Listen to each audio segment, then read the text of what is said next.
Le ciel d'azur cède sa place à la nuit.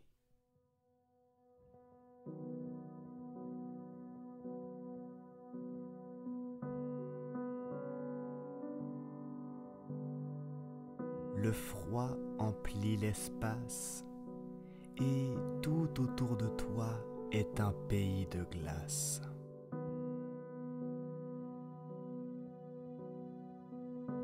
Les animaux se sont tus, la campagne est sans bruit. On frappe à ta porte. Ouvre donc au compteur, c'est lui qui vient.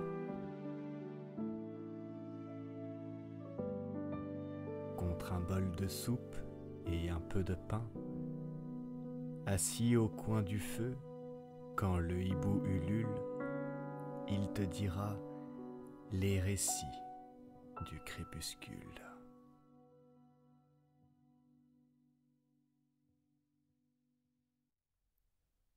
Le masque.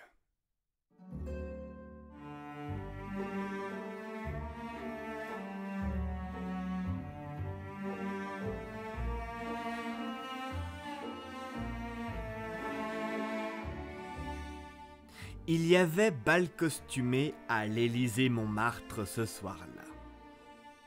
C'était à l'occasion de la mi-carême, et la foule entrait, comme l'eau dans une vanne d'écluse, dans le couloir illuminé qui conduit à la salle de danse. Le formidable appel de l'orchestre, éclatant comme un orage de musique, crevait les murs et le toit, se répandait sur le quartier, allait éveiller, par les rues et jusqu'au fond des maisons voisines, cet irrésistible désir de sauter, d'avoir chaud, de s'amuser qui sommeille au fond de l'animal humain. Et les habitués du lieu s'en venaient aussi des quatre coins de Paris, gens de toutes les classes, qui aimaient le gros plaisir tapageur, un peu crapuleux, frotté de débauche. C'étaient des employés, des souteneurs, des filles de tout drap, depuis le coton vulgaire jusqu'à la plus fine batiste, des filles riches, vieilles et diamantées, et des filles pauvres de 16 ans, pleines d'envie de faire la fête, d'être aux hommes, de dépenser de l'argent. Des habits noirs élégants en quête de chair fraîche, de primeurs déflorées, mais savoureuses, rôdaient dans cette foule échauffée, cherchaient, semblaient flairer, tandis que les masques paraissaient agités surtout par le désir de s'amuser. Déjà des quadrilles renommées amassaient autour de leur bondissement une couronne épaisse de public. La haie onduleuse, la pâte remuante de femmes et d'hommes qui encerclaient les quatre danseurs se nouait autour comme un serpent, tantôt rapproché, tantôt écarté suivant les écarts des artistes. Les deux femmes, dont les cuisses semblaient attachées au corps par des ressorts de caoutchouc, faisaient avec leurs jambes des mouvements surprenants. Elles les lançaient en l'air avec tant de vigueur que le membre paraissait s'envoler vers les nuages, puis soudain les écartant comme si elles se fussent ouvertes jusqu'à mi-ventre, glissant l'une en avant, l'autre en arrière. Elles touchaient le sol de leur centre par un grand écart rapide, répugnant et drôle.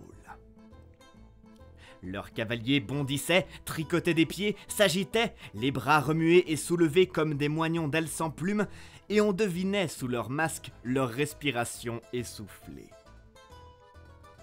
Un d'eux, qui avait pris place dans le plus réputé des quadrilles pour remplacer une célébrité absente, le beau Songe aux Gosses, et qui s'efforçait de tenir tête à l'infatigable Arrête de veau, exécutait des cavaliers seuls bizarres qui soulevaient la joie et l'ironie du public. Il était maigre, vêtu en gommeux, avec un joli masque verni sur le visage, un masque à moustache blonde frisée que coiffait une perruque à boucles. Il avait l'air d'une figure de cire du musée Grévin, d'une étrange et fantasque caricature du charmant jeune homme des gravures de mode, et il dansait avec un effort convaincu, mais maladroit, avec un emportement comique.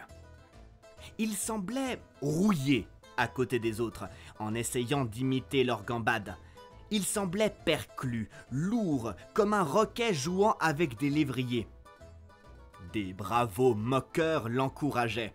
Et lui, ivre d'ardeur, gigotait avec une telle frénésie que, soudain, emporté par un élan furieux, il alla donner de la tête dans la muraille du public qui se fendit devant lui pour le laisser passer, puis se referma autour du corps inerte étendu sur le ventre du danseur inanimé. Des hommes le ramassèrent, l'emportèrent. On criait « Un médecin !» Un monsieur se présenta, jeune, très élégant, en habit noir avec de grosses perles à sa chemise de bal. « Je suis professeur à la faculté », dit-il d'une voix modeste. On le laissa passer et il rejoignit dans une petite pièce pleine de cartons comme un bureau d'agent d'affaires le danseur toujours sans connaissance qu'on allongeait sur des chaises. Le docteur voulut d'abord ôter le masque et reconnut qu'il était attaché d'une façon compliquée avec une multitude de menus fils de métal qui le liaient adroitement au bord de sa perruque et enfermaient la tête entière dans une ligature solide dont il fallait avoir le secret. Le cou lui-même était emprisonné dans une fausse peau qui continuait le menton, et cette peau de gant, peinte comme de la chair, attenait au col de la chemise. Il fallut couper tout cela avec de forts ciseaux, et quand le médecin eut fait, dans ce surprenant assemblage, une entaille allant de l'épaule à la tempe, il entr'ouvrit cette carapace et y trouva une vieille figure d'homme usé, pâle, maigre et ridé. Le saisissement fut tel parmi ceux qui avaient apporté ce jeune masque frisé que personne ne rit, que personne ne dit un mot. On regardait, couché sur des chaises de paille, ce triste visage aux yeux fermés, barbouillé de poils blancs, les uns longs, tombant du front sur la face, les autres courts, poussés sur les joues et le menton, et, à côté de cette pauvre tête, ce joli masque verni, ce masque frais qui souriait toujours. L'homme revint à lui après être demeuré longtemps sans connaissance, mais il paraissait encore si faible, si malade, que le médecin redoutait quelques complications dangereuses. « Où demeurez-vous » dit-il. Le vieux danseur parut chercher dans sa mémoire, puis se souvenir, et il dit un nom de rue que personne ne connaissait.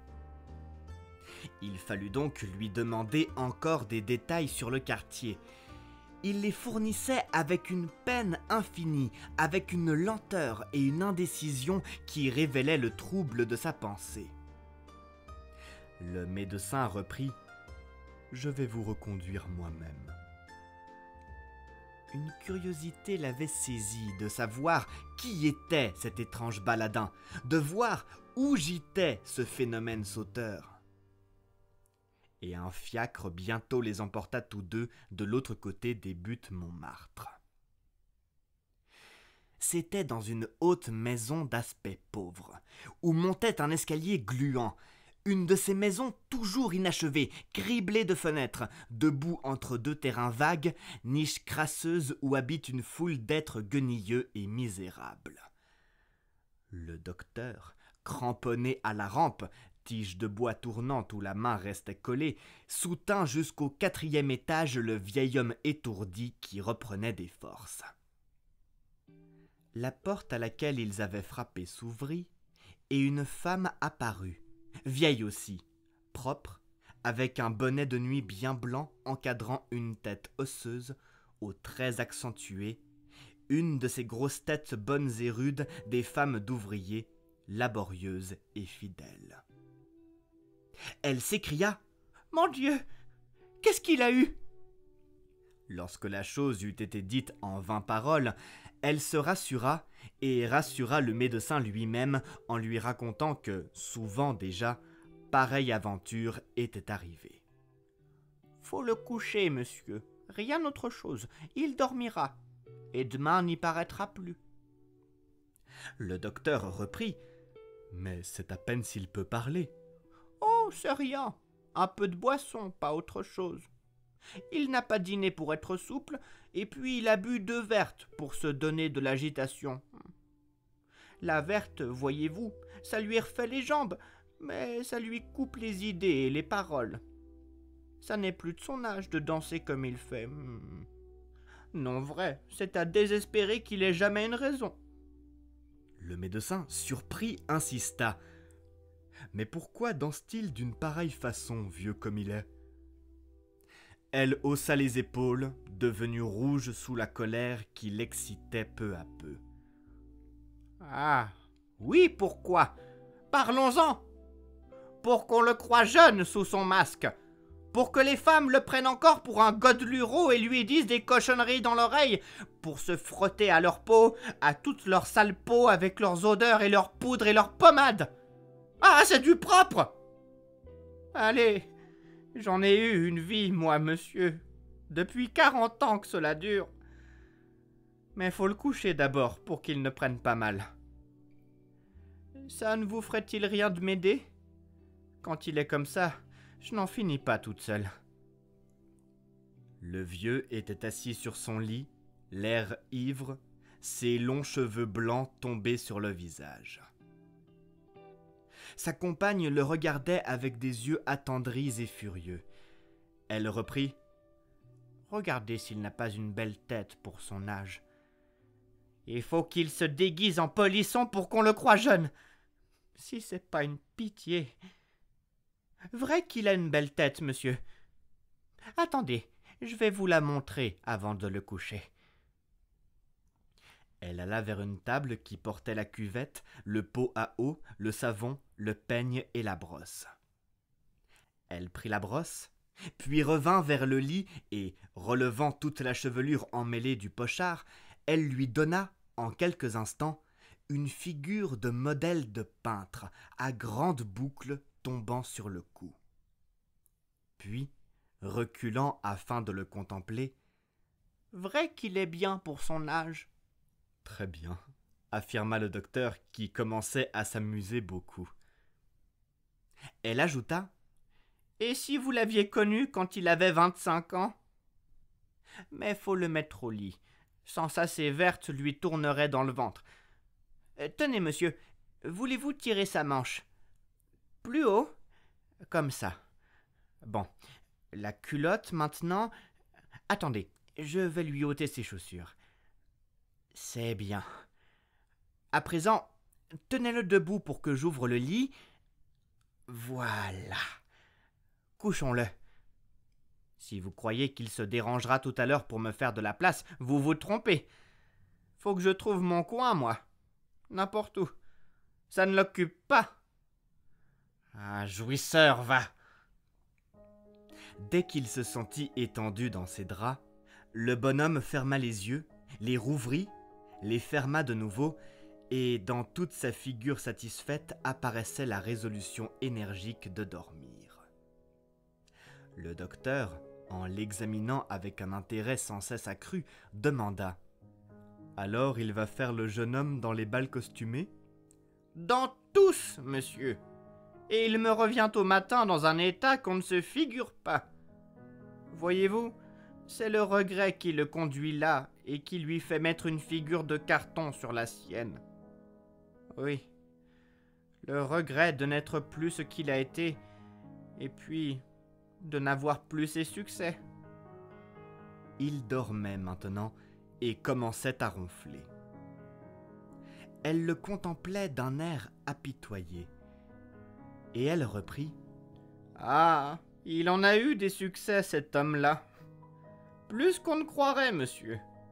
Plus que les plus beaux messieurs du monde et que tous les ténors et que tous les généraux. » Vraiment?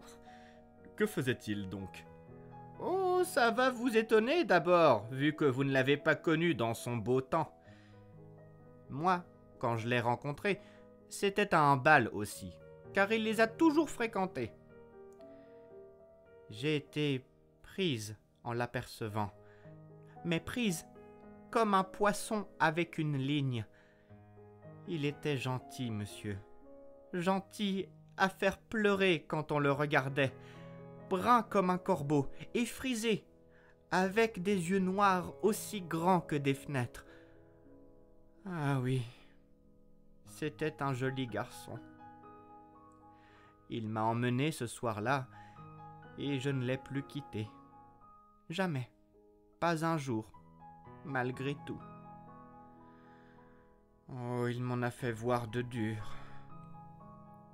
Le docteur demanda « Vous êtes mariée ?»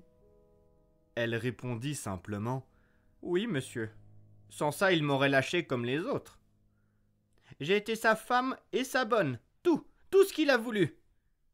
Et il m'en a fait pleurer des larmes que je ne lui montrais pas. Car il me racontait ses aventures à moi. À moi, monsieur, sans comprendre quel mal ça me faisait de l'écouter. » Mais quel métier faisait-il enfin ? C'est vrai, j'ai oublié de vous le dire. Il était premier garçon chez Martel, mais un premier comme on n'en avait jamais eu. Un artiste à 10 francs l'heure en moyenne. Martel ? Qui ça, Martel ? Le coiffeur, monsieur. Le grand coiffeur de l'opéra qui avait toute la clientèle des actrices. Oui, toutes les actrices les plus huppées se faisaient coiffer par Ambroise et lui donnaient des gratifications qui lui ont fait une fortune. Ah, monsieur, toutes les femmes sont pareilles. Oui, toutes. Quand un homme leur plaît, elles se l'offrent. C'est si facile. Et ça fait tant de peine à apprendre. Car il me disait tout. Il ne pouvait pas se taire, non, il ne pouvait pas. Ces choses-là donnent tant de plaisir aux hommes. Plus de plaisir encore à dire qu'à faire, peut-être. Quand je le voyais rentrer le soir, un peu pâlot, l'air content, l'œil brillant, je me disais « Encore une. Je suis sûr qu'il en a levé encore une. » Alors j'avais envie de l'interroger, une envie qui me cuisait le cœur, et aussi une autre envie de ne pas savoir, de l'empêcher de parler s'il commençait. Et nous nous regardions. Je savais bien qu'il ne se tairait pas, qu'il allait en venir à la chose. Je sentais cela à son air de rire pour me faire comprendre. J'en ai une bonne aujourd'hui, Madeleine. Je faisais semblant de ne pas voir, de ne pas deviner, et je mettais le couvert, j'apportais la soupe, je m'asseyais en face de lui. Dans ces moments-là, monsieur, c'est comme si on m'avait écrasé mon amitié pour lui dans le corps avec une pierre. Ça fait mal, allez, rudement. Mais il ne saisissait pas, lui. Il ne savait pas. Il avait besoin de conter cela à quelqu'un, de se vanter, de montrer combien on l'aimait. Et il n'avait que moi à qui le dire. Vous comprenez ? Que moi. Alors, il fallait bien l'écouter et prendre ça comme du poison. Il commençait à manger sa soupe, et puis il disait « Encore une, Madeleine !» Moi je pensais « Ça y est, mon Dieu, quel homme, faut-il que je l'ai rencontré ?» Alors il partait « Encore une ! Et puis une chouette !» Et c'était une petite du vaudeville ou bien une petite des variétés, et puis aussi des grandes, les plus connues de ces dames de théâtre. Il me disait leur nom, leur mobilier et tout. Oui, tout, monsieur. Des détails à m'arracher le cœur. Et il revenait là-dessus. Il recommençait son histoire d'un bout à l'autre, si content que je faisais semblant de rire pour qu'il ne se fâche pas contre moi. Ce n'était peut-être pas vrai, tout ça. Il aimait tant se glorifier qu'il était bien capable d'inventer des choses pareilles. C'était peut-être vrai aussi. Ces soirs-là, il faisait semblant d'être fatigué, de vouloir se coucher après souper. On soupait à 11 heures, monsieur, car il ne rentrait jamais plus tôt à cause des coiffures de soirée.